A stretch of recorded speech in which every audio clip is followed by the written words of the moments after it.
The difference in people, the difference in performance, the difference in the final result, the outcome, is it usually dependent upon skill? Is that what makes one person better than another, yes or no? How many have seen someone with unbelievable innate skill get wiped out by an athlete, a person, a business individual who clearly had less skill? How many have seen this happen? Say aye.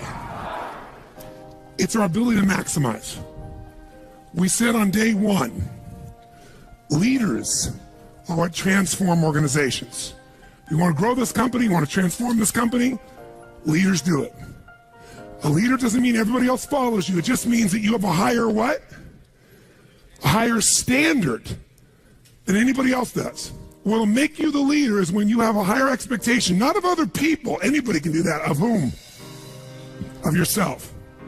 So if you want to know what does it take to take things to the highest level, what's going to take to change my business permanently, not temporary, you can go home and you can install some of these strategies, skills, tactics, tools, insights, and see a significant change. But if that change is going to be a lasting company of value that keeps growing, then the things you've learned here have to become the standard for your organization, not something you did for a period of time. Whenever you look at somebody and say, why are they more successful than anybody else? It's always because of step one, they've raised their standard. If you go back home and you want to change your life in any way, personally, professionally, or your company, as boring as it sounds, as stupid as it sounds, you might say, I spent all this time, this energy, this money, and you're going to tell me to raise my standards? Yes. Because even though that's not sexy, it is the only thing that creates lasting change. You can go on a diet and you can lose weight, but what will that person eventually do? They'll go where? Back, unless they raise their standard. Now that sounds so trite and stupid and positive thinky or old school, but the truth is it's the truth. So maybe I can language it in a way that's more compelling to you or more simple. What does it mean when we say raise our standards? It means you turn your shoulds into musts.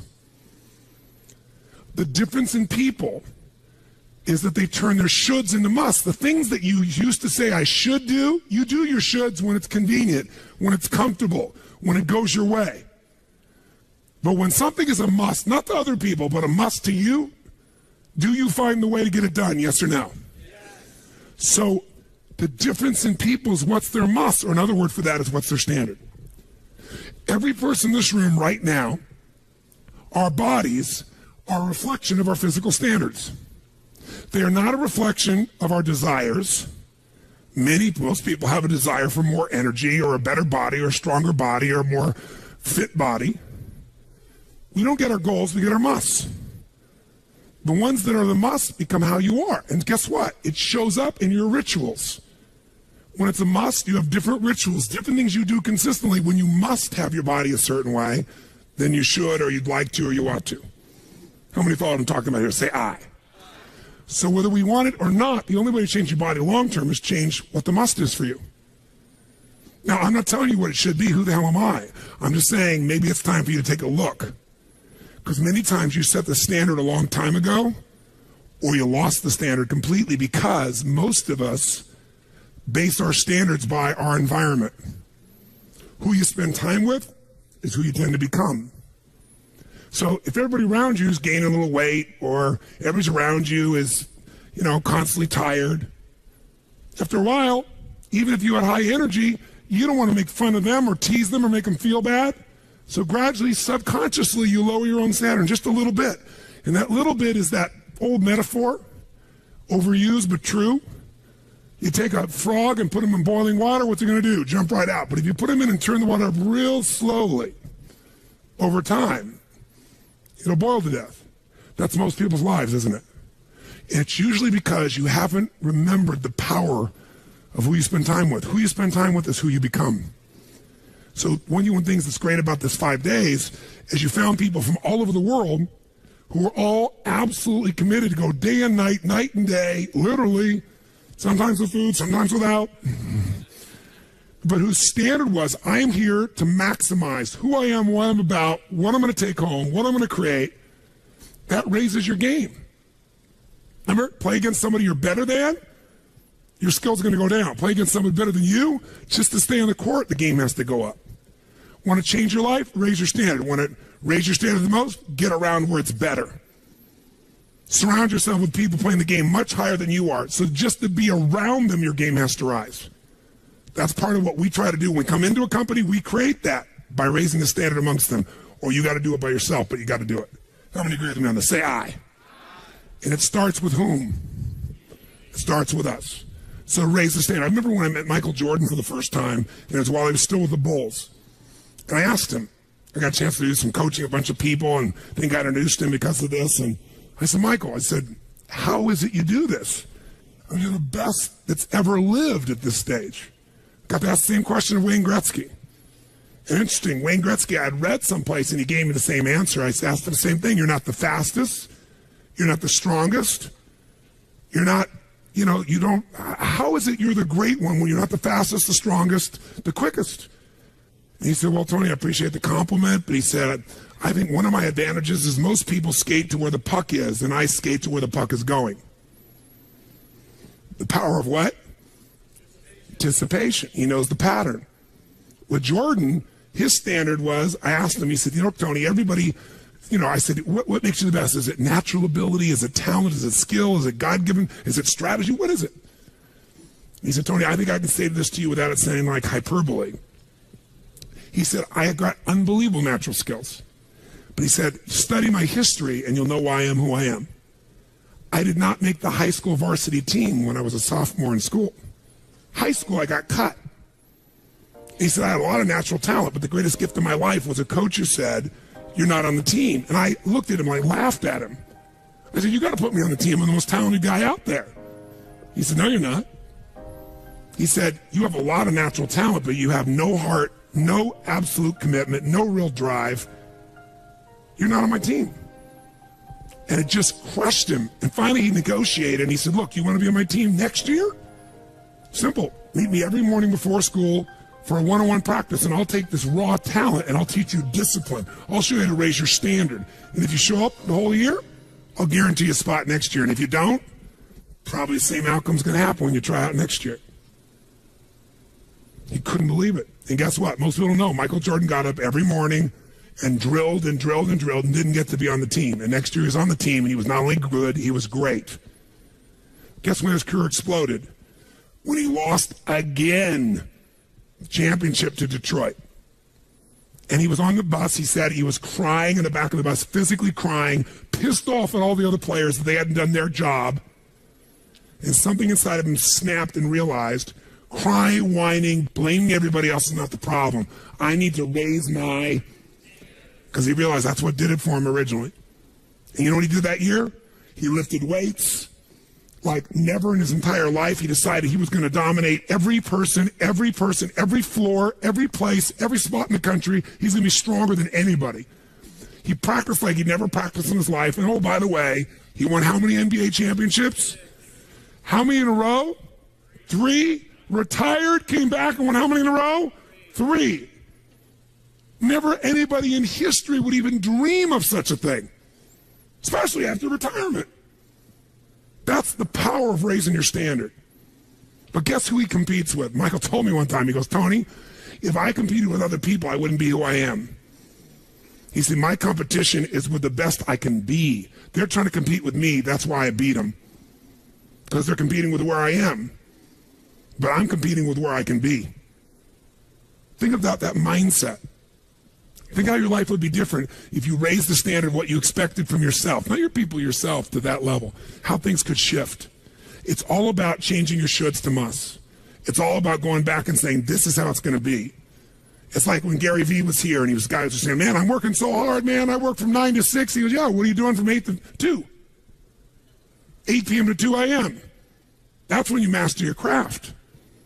I always say to people, it's what you practice in private that you'll be rewarded for in public. People say, oh my God, you have this great ability, this great skill. They didn't see all the hours. This class, this course, I know tons of this stuff like the back of my hand. But if you talk to my team who's exhausted, they'll tell you we're up to 4 a.m. almost every night. To be able to figure out how to provide for you a life cycle and get it to be real so you can think about Nike and give you accurate information about when did they really get to young adult, when they fall down. We had to make phone calls, read financials, do all kinds of stuff. We did all that stuff. We were doing all these things, and we've accomplished so much, and I figured out how to make it even better. That level of commitment is what makes you great at what you do and gives you that little edge that makes you stand out from everybody else.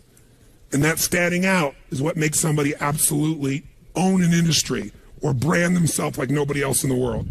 That process is what this is about. Raise your standard. When you got to go home, you got to say, where are we going to raise the standard? What am I going to take that's in my should and make it absolute must? Where are we going to do that as a team and how are we going to pull it off? Now, who here has ever, by the way, your income right now is a result of your standards as well. It's not the industry and it's not the economy. Who here is making more money today than you made 10 years ago? Let me see your hands. How many feel like it's not enough today? Let me see your hands. And how could that be? Real estate's so cheap now. Computers are cheaper than they were then. You get so much more for your money. Because once you achieve a level, who knows what happens? You immediately, you close the gap, you create a new gap. That's because that's what makes us grow. Who's want to go back to where you were 10 years ago? Not many. Some of you would be, because it's gotten worse in the last 10 years for you. But the majority, there's no way. See, once you're fortunate enough, if you don't like cleaning house, once you're fortunate enough to have somebody clean your toilets, you will not be doing that again. Unless you like that. You'll find somebody who loves cleaning toilets and you'll pay them handsomely. Because now to go back and do that, once you've had the privilege of not having to do that, it's a different game. It's a gross metaphor, but who gets what I'm talking about here? Say I. Once you have a must, you find a way to get to it. Every one of you in this room is earning what you must earn, not a dime more. Don't get me wrong, you might have big goals, big desires. It's not a must for you. Because even when the economy crunches, if it's a must, you will find the way. How many agree with me on this? Say I. See, when it was a must for me to get at one level, I did. I remember it was a must for me to finally make $1 million a year. I had my son Jarek going to be born. I swore I would never have a child unless I was financially set, and I wasn't financially set, and he was on his way. I went from $38,000 a year to making $1 million a year in the next 12 months.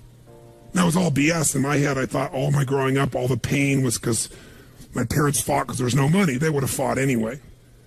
Because I believed that, though, I raised the standard, made it happen. And then I made $1 million a year for 7 straight years. Even though I built 5 more companies, even though I was helping more people, I made the same amount of money. Guess why? That was my must. At some level above that, seemed greedy. Now, it wasn't like I had this incredible lifestyle. I owned a magical home. I had this place called the Del Mar Castle overlooking the ocean in Del Mar, California. But I was on the road, staying at the Ramada Inn in Milwaukee with shag carpeting and smelly, dead animals on the wall on my birthday. And my maid, she's back at home in the castle going, "Oh, Mr. Robbins, happy birthday. Oh, I can't help thanking you. It's so wonderful. Oh, Mr. Robbins, it's so beautiful here. I was sitting out in the jacuzzi overlooking the ocean. Oh, yes. Oh, I've lost 22 pounds. I can't tell you. It's been so amazing. I get on your Stairmaster and I watch Oprah. I love your gym, Mr. Robbins." And I'm thinking, she's got a multi-million-dollar lifestyle. How many can relate to this in some way, right? So I went from 38,000 to $1 million, so I changed my income. It became an absolute what? It was nothing about money. It was about growing. Because I knew to make more, I'd have to help more people. I'd have to expand. And I came with this goal. I wanted to feed all the people in San Diego that were homeless. First, my goal was 1/3 of the homeless people. And then my goal was everybody. I said, if I can go from 38,000 to $1 million, I should be able to go from $1 million to $3 million in 3 years. And I did it in 12 months. I found the why. I found the reasons. I got a different RPM. But it became a must for me, not a should. You're meeting your must, my friends. Maybe it's time to change your must. Some people's must is to survive. Some people's must is to be okay. Some people's must is to have freedom. Some people's must is to have more than they could possibly spend. Some people's must is take care of everybody around them. Whatever your must is, you're going to get it. When you leave here, get clear on your must. Or raise your what? Step 2, real fast. I'm going to do it real fast. Who here's ever raised the standard and you get out there and you go, I'm going to go do this. And I'm committed. I'm going to change this. I'm going to make that happen. I'm going to lose 50 pounds. I'm going to take my company to the next level. And you're all excited. And then all of a sudden this voice in your head goes, who are you kidding? Who's ever had one of these? Raise your hand. Say I. So once you raise your standard, you got to get certainty behind it. You can sustain it. And that means you got to change your limiting beliefs. You got to change your limiting beliefs. And who has limiting beliefs, by the way? Who? Everyone does. So you got to become aware of it and you got to destroy it. Now, how to do that? Honestly, if you've been to the UPW, you know how. If you haven't, come join me in San Jose or someplace else and come through the experience. When you change your limiting belief, everything changes. Because as you believe, so is it done unto you. If you believe you're right or you believe you're wrong, you're right. Because whatever you're certain about, you find a way to support it. I always teach people to exercise. Try this. And if you know it, do it fresh. Look in this room real fast for everything that's brown in this room. I'm going to give you a test. What's brown? Quick. Look for brown. Look for brown. Look for brown. Brown hair, brown clothing, brown. Close your eyes. Tell me everything you saw in this room that's red. Raise your hand if you see more brown in your head than red and say I. Open your eyes. Now look for red. Look for red. Look for red. Look for red. Look for red. Look for red. Look everywhere for red. Look for red. Raise your hand if you found more red this time. Raise your hand and say I. Why? Because you're looking for it. Because whatever you focus on, you'll find. In fact, you'll find stuff that's not there. How many saw beige, called it brown just to feel successful? How many saw burgundy, called it red just to feel successful? See, once you believe something is a certain way, out of your need for certainty, you'll change things to meet that belief. Let me show you in 2 seconds flat why the rich get richer and the poor get poorer. I call it the success cycle. Real fast. Draw yourself 4 squares, put them up on the screen here. You'll see, as I do this, take a quick look. You'll notice you've got the word potential up in the left-hand square. Up in the right-hand square is the word action. Bottom right is the word results. Bottom left is the word belief, or another word for that would be a sense of certainty. Potential, action, belief, results. And notice there's arrows in a clockwise fashion where they just keep feeding each other over and over and over again. So again, it's potential, action, results, belief, or another word for that would be certainty. Now, did you ever notice how rich people tend to get richer and poor people to get poorer? And I don't just mean rich in financial terms. I mean people that are rich emotionally. Did you ever notice how happy people tend to get happier? And depressed people tend to get more depressed? How many have found this to be true? Say I. It's because the power of momentum and what I'm about to show you. So let me show you something here. What's the potential of any human being? You tell me, quick. Unlimited. Do most people's results reflect that true potential? Yes or no? No way. Why? Because most people aren't taking enough what? But is it possible to take a lot of action and still get lousy results? What if you got a salesman that works for you and they walk out and they knock on 100 doors and they say, you wouldn't want to buy anything from me, would you? Or they don't say that verbally, but they say it non-verbally. Is that going to affect their results? Yes or no? So it's not enough even to take enough action, because when we believe it's not going to work or we're uncertain, does that affect how much of our potential we tap? Yes or no? See, if you don't think it's going to work, you're not going to put out a bunch of your energy when you think it's going to fail. And by the way, when you're not sure, you tap little potential. Do you take little or a lot of action? When you're not sure, when you think it's not going to work, do you take massive action or little action? Now, when you take little potential with little action, what kind of results do you get? Little lousy results. And when you get lousy results, what does that do to your belief? You go, see, I told you it wasn't going to work. Told you it was a waste of time. And then, by the way, when you have less belief, how much more potential do you take? More or less? If it's possible, you tap less potential, more or less action. Less. And what happens to your results? They get even what? And now that you got worse results, what's that do to your belief? And by the way, now you see the current economy. Isn't it true? Everybody out there is going, oh my God, the results are so bad, it's going to get worse in the future. So I better pull in my horns. There's less potential. So I'm not going to push as hard. I'm not going to take much action. Oh my God, I'm getting lousy results with little potential action. Oh my God, it's going to get worse. That's what creates a recession, depression, whatever you want to call it. How do you change that? By the way, can it work the opposite direction? What would happen if something inside you gave you so much certainty inside of you that you felt absolutely certain that recession was your friend? that the worst economy for you was the greatest time on earth, that all you had to do is manage your state and apply your fundamentals and immerse, stay coached so you don't get off target, keep taking action, and you can own your business and you go to other people's businesses. How many believe that, by the way? Now say I. When you have that kind of certainty, are you going to use more of your potential when you go home or less? Which one, my friends? Are you going to take less or more action? When you are certain and you use lots of your potential with massive action, what kind of results do you get? Massive action gets massive results. What kind of belief do you get now when you get better results? You go home, you use your core story. You go home and you take one of these techniques, you get a different response. You go home and you stimulate a new source of profit or income. You go home and you add a service. You go home and do anything. And it works. Your brain goes, yeah, it works. Now, by the way, at Home X, we went in there, thank God we went in there, because they took our stuff and it looked like it wasn't working. You remember that? Because some people there didn't want the change to happen. So we had to dig in and find out it was working. We knew you can't take action. You can't sow that seed and reap nothing. So we uncovered what was really going on. You're going to have to watch for the same thing, depending upon the size of your organization. But bottom line, when you get great results, belief gets stronger. Now you're totally certain. Are you going to use more or less potential, my friends? Which one? More. You're going to take even more what? Get an even greater what? Even more certainty. And now what happens to your business? Boom, boom, boom, boom, boom, boom, boom. And now you have a different momentum. And so your economy does not have to reflect the economy. You get to create your economy. You get to decide whether you freeze to death or ski or snowboard. It's winter, but you can have the best time of your life. It could be a sunny, beautiful, magical time. But what you got to do is you got to manage this process. In order to do it, you got to change your limiting beliefs. And this week has been about doing that by giving you so many tools and examples that you'd be immersed. But I promise you, when you go home, all this is going to be tested. A, because all the stuff that's waiting for you after being gone for 5 days.